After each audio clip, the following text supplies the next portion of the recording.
અમદાવાદમાં પોતાનો બિઝનેસ કરતો ચિરાગ મહિને 50,000 રૂપિયા કમાઈ લેતો હતો. તેની પત્ની પણ એક પ્રાઇવેટ કંપનીમાં જોબ કરતી હતી.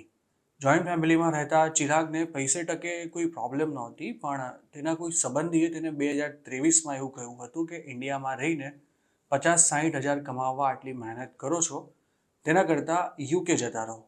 ત્યાં પતિ પત્ની ભેગા થઈને મહિને 3-4 લાખ રૂપિયા આરામથી કમાઈ શકશો, સારી જિંદગી જીવી શકશો અને 6-7 વર્ષમાં જો બ્રિટિશ સિટીઝન થઈ જશો તો તમારી આવનારી પેઢીનું ભવિષ્ય પણ સુધરી જશે. ચિરાગ પોતે તો ગ્રેજ્યુએટ નહોતો, પણ તેની પત્ની ભણેલી હતી. યુકે જવાની સલાહ આપનારા સંબંધીએ જ ચિરાગને એક એજન્ટનો રેફરન્સ પણ આપ્યો હતો, જેણે ચિરાગની પત્ની નયનાને કેડર વિઝા પર યુકે મોકલવાની વાત કરી હતી.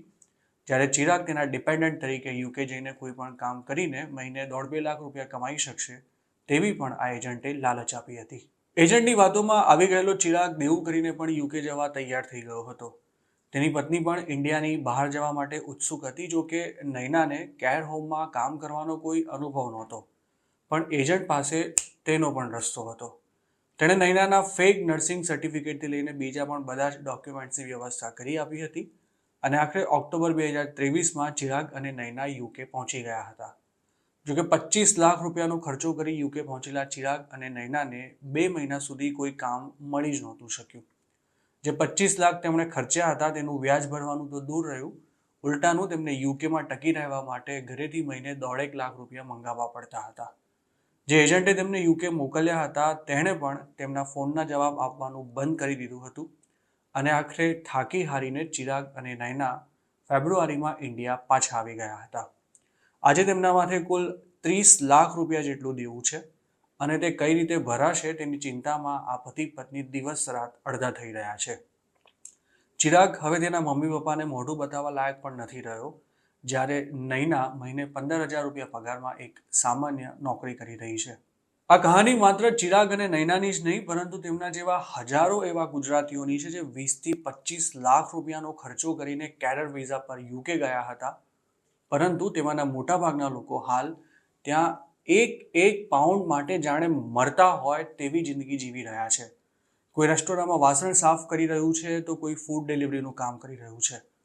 અધૂરામાં પૂરું, આ લોકો જે કેર હોમ એજન્સીસના સર્ટિફિકેટ ઓફ સ્પોન્સરશિપ મતલબ કે કોઝ લેટર પર યુકે ગયા હતા તેમના પણ ઉઠમણા થઈ ચૂક્યા છે, જેથી તેમના વિઝા પણ કેન્સલ થવાની તૈયારીમાં છે અને મોટા ઉપાડે યુકે ગયેલા આ લોકો પર હવે ડિપોર્ટેશનની તલવાર પણ લટકી રહી છે. તેમને પોતે પણ ઇન્ડિયા પાછા આવવું છે, પણ પાછા આવીને પોતે લોકોને શું મોઢું બતાવશે અને કઈ રીતે લાખો રૂપિયાનું દેવું પૂરું કરશે તેનો વિચાર કરીને આ લોકો હાલ યુકેમાં જ પડ્યા છે. એજન્ટોની ઠગાઈનો ભોગ બનેલા આવા ગુજરાતીઓને બીજે નોકરી કે પછી સર્ટિફિકેટ ઓફ સ્પોન્સરશિપ અપાવી દેવાના નામે યુકેમાં જ રહેતા અમુક ગુજરાતીઓએ પણ ઠગવામાં કશું બાકી નથી રાખ્યું. જોકે હાર્યો જુગારી બમણું રમે તેમ પહેલા ગુજરાતના એજન્ટોને અને પછી યુકેના ગઠિયાઓને પણ લાખો રૂપિયા આપનારા આવા ગુજરાતીઓ હવે બંને બાજુથી ફસાયા છે. 2009ની આસપાસ સ્ટુડન્ટ વિઝા પર યુકે જવાનો પણ જબરજસ્ત ટ્રેન્ડ શરૂ થયો હતો, પરંતુ તે વખતે ઢગલાબંધ ભૂતિયા કોલેજો પણ ખુલી ગઈ હતી, જેમાં એડમિશન લઈને ગુજરાતના કેટલાય લોકોને રોવાનો વારો આવ્યો હતો. રાતોરાત પાટિયા પાડી દેતી આ કોલેજોએ જેવો કાંડ કર્યો હતો તેવો જ કાંડ હવે કેર હોમ એજન્સીઓના નામે થયો છે અને તેમાં ફરી નિર્દોષ લોકોએ જ ભોગ બનવાનું આવ્યું છે. જેમ ભૂતિયા કોલેજો ખોલવા પાછળ લે ભાગુ ગુજરાતીઓનો જ હાથ હતો, તેમ કેટલાક ગુજરાતીઓ જ માત્ર કાગળ પર કેર હોમ એજન્સીઓ ઊભી કરીને કરોડો રૂપિયાની કમાણી કરી ચૂક્યા છે, પરંતુ તેમના કારણે આજે તેમની છેતરપિંડીનો ભોગ બનેલા લોકોને ઝેર ખાઈને મરવાના દિવસો આવ્યા હોય તેવી સ્થિતિ સર્જાઈ છે. આઈ એમ ગુજરાત પર કેડર વિઝાના નામે ચાલતા કૌભાંડના પહેલા પણ અનેક અહેવાલો પબ્લિશ થઈ ચૂક્યા છે, પણ હવે યુકેના અખબાર ધ ગાર્ડિયને આ અંગે એક વિસ્તૃત અહેવાલ પબ્લિશ કર્યો છે. આ અખબારે 11 કેર પ્રોવાઈડર્સ સાથે સંકળાયેલા ડઝનબંધ લોકો સાથે વાત કરી હતી અને આ તમામ લોકોએ એક જ વાત જણાવી હતી કે તેમણે હજારો પાઉન્ડ ચૂકવીને જોબ મેળવી હતી, પરંતુ યુકેમાં આવ્યા બાદ તેમને એક દિવસ પણ કામ નથી મળ્યું અને જેમને કામ મળ્યું છે તેમને પણ ટ્રેનિંગના નામે કે પછી બીજી કોઈ રીતે દિવસના 12 થી 14 કલાક કામ કરાવીને એટલા ઓછા પૈસા આપવામાં આવે છે કે તેનાથી આવવા જવાનું ભાડું પણ ન નીકળી શકે.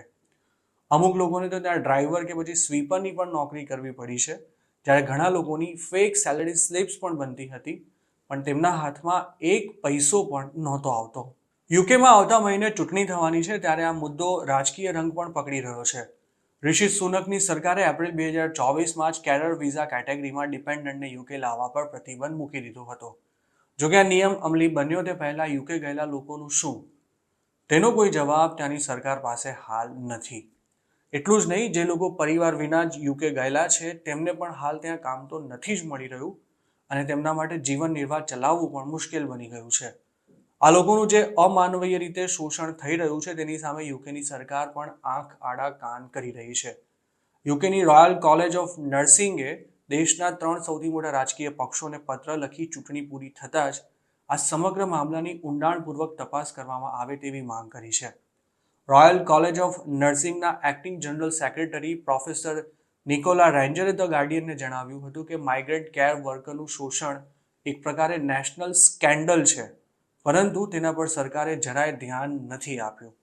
તેમણે એવો પણ દાવો કર્યો હતો કે લોકોની જિંદગી બરબાદ થઈ રહી છે અને સરકારે તેના માટે જલ્દીથી જલ્દી કાર્યવાહી શરૂ કરવી જ પડશે. યુકેમાં બોર્ડર ઇન્સ્પેક્ટર તરીકે કામ કરી ચૂકેલા ડેવિડ નીલે ગાર્ડિયનને જણાવ્યું હતું કે વિદેશથી લોકોને કેરર વિઝા પર બોલાવતી સરકાર તેમને અહીંયા નોંધારા છોડી દે છે. તો બીજી તરફ એન્ટી ટ્રાફિકિંગ તેમજ લેબર એક્સપ્લોટેશન જેવા મુદ્દા પર કામ કરતી સંસ્થા સાથે જોડાયેલા જોહન્ના વ્હાઇટ નામના એક સોલિસિટરે કેર વર્કરનું જે રીતે શોષણ કરાઈ રહ્યું છે તેને મોડર્ન સ્લેવરી મતલબ કે આધુનિક ગુલામી સમાન ગણાવ્યું હતું. બ્રેક્ઝિટ પછી યુકેમાં સર્જાયેલી લેબર શોર્ટેજને પહોંચી વળવા તેમજ કોવિડ પેન્ડેમિક પછી યુકે 2023માં 3.5 લાખ જેટલા હેલ્થ એન્ડ કેર વર્કર્સ તેમજ તેમના ડિપેન્ડન્ટ્સને વિઝા આપ્યા હતા, જેમાં મોટાભાગના લોકો ઇન્ડિયન્સ અને આફ્રિકાથી યુકે ગયા હતા. જોકે કેર વર્કરની નોકરી મેળવવા માટે આ લોકોએ એજન્ટોને 20,000 થી 25,000 પાઉન્ડ ચૂકવ્યા હતા. આ લોકોને એજન્ટોએ મહિને 2,000 થી 2,500 પાઉન્ડના પગારનો વાયદો કર્યો હતો, પરંતુ યુકે પહોંચ્યા બાદ તેમની પાસે કોઈ કામ જ નહોતું. ઉલટાનું તેમની પાસેથી ટ્રેનિંગના નામે પણ પૈસા પડાવવામાં આવતા હતા અને ઘણા કેસમાં કામ અપાવવા માટે પણ તેમની પાસેથી મોટી રકમની ડિમાન્ડ કરવામાં આવી હતી. આ છેતરપિંડીનો ભોગ બનેલા લોકો એજન્ટ સામે ફરિયાદ પણ નહોતા કરી શકતા, કારણ કે એજન્ટો તેમને ધમકી આપતા હતા કે જો તેમણે મોઢું ખોલ્યું તો તેમને ડિપોર્ટ કરાવી દેવાશે, તેમજ તેમણે જે 20,000 થી 25,000 પાઉન્ડ ખર્ચ્યા છે તે પણ પાછા નહીં મળે. જોકે આ સ્કેન્ડલ થઈ રહ્યું હતું ત્યારે યુકેની સરકાર કેમ ચૂપ રહી તેમજ હજુ સુધી ફ્રોડ કરનારા લોકો સામે કોઈ કાર્યવાહી કરવામાં કેમ નથી આવી તે પણ એક સવાલ છે. કોઈ પણ દેશ વિઝા આપતા પહેલા એપ્લિકન્ટના ડોક્યુમેન્ટ્સની બારીકાઈથી ચકાસણી કરતો હોય છે, પરંતુ કેરર વિઝા માટે એજન્ટોએ કેટલાય લોકોના ફેક ડોક્યુમેન્ટ્સ બતાવ્યા હોવા છતાં પણ તેમને ફટાફટ વિઝા મળી ગયા હતા. હજારો લોકોની જિંદગી બરબાદ કરનારા લોકો સામે બ્રિટિશ સરકાર કાર્યવાહી કરશે ત્યારે કરશે, પરંતુ અત્યાર સુધીમાં આ ધંધામાં ગુજરાતના એજન્ટોએ અને યુકેમાં બેઠેલા તેમના મળતિયાઓએ કરોડો રૂપિયા બનાવી લીધા છે તે વાત પણ જગજાહેર છે. એજન્ટોની ઠગાઈનો ભોગ બનેલા લોકો ઇન્ડિયા પાછા આવી તેમની સામે છેતરપિંડીની ફરિયાદ નોંધાવવા પણ મથી રહ્યા છે, પરંતુ પોલીસ તેમની વાત સાંભળવા તૈયાર નથી. અને જો આ મામલામાં કોઈ ફરિયાદ નોંધાશે તો પણ એજન્ટને સજા થશે કે કેમ તેની પણ કોઈ જ ખાતરી નથી.